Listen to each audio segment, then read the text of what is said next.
এবার আফগানিস্তানে বিশ্ববিদ্যালয়ে নিষিদ্ধ হলো নারীদের লেখা বই, এমনকি নিষিদ্ধ হয়েছে ইরানি লেখকদের বইও। তালেবান সরকার নিষেধাজ্ঞা জারি করে 50 পৃষ্ঠার বইয়ের তালিকা পাঠিয়েছে বিশ্ববিদ্যালয়গুলোতে। তালেবান সরকার উদ্বেগজনক উল্লেখ করে 680টি বই নিষিদ্ধ ঘোষণা করেছে।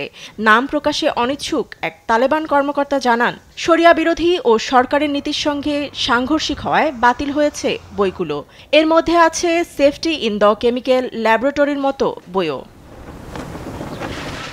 নিষেধাজ্ঞায় পড়া বইয়ের মধ্যে 140টি লেখক নারী এবং 310টি ইরানি লেখকদের লেখা। পাঠ্যসূচিতে ইরানি ঐতিহ্য কিংবা বিশ্বাসের অনুপ্রবেশ ঠেকাতে এ সিদ্ধান্ত, এমনটি বলছে আফগান বই পর্যালোচনা কমিটি।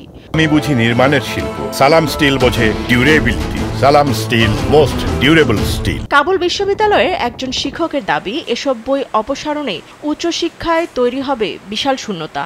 এদিকে তালেবান সরকারের দাবি, আফগান সংস্কৃতি ও ইসলামী আইনে নারীর অধিকারের সম্মান অক্ষুণ্ণ রেখেই এসব বই নিষিদ্ধ করা হয়। সংবাদ মাধ্যম বিবিসির প্রতিবেদনে এসেছে, মানবাধিকার, যৌন হয়রানি ও নারী বিষয়ক শিক্ষাদানকে বেআইনি ঘোষণার পর এসব পদক্ষেপ নিয়েছে তালেবান সরকার। সেই সঙ্গে বিশ্ববিদ্যালয়ে নিষেধাজ্ঞা দেয়া 18টি বিষয়ের মধ্যে 6টি নারী বিষয়ক, যাদের মধ্যে gender and development, the role of women in communication এবং উইমেন্স সোশিওলজি অন্তর্ভুক্ত। এ তালিকায় আরও আছে সাবেক বিচার মন্ত্রণালয়ের উপমন্ত্রী জাকিয়া আদেলির বইও। 4 বছর আগে তালেবান সরকার যা করেছে তা বিবেচনা করে মোটেও অবাক হয়নি। যেখানে নারীদের লেখাপড়াই বন্ধ হয়ে গেছে, সেখানে নারীদের মতামত ও লেখালেখির অধিকার দমন করা হবে, এটাই স্বাভাবিক। এদিকে চলতি সপ্তাহে অনৈতিক কর্মকাণ্ড রোধে তালেবানের সর্বোচ্চ নেতার নির্দেশে অন্তত 10টি প্রদেশে বন্ধ করা হয় ফাইবার অপটিক ইন্টারনেট। 6ষ্ঠ শ্রেণীর পর মেয়েদের শিক্ষা গ্রহণে আছে বাধা।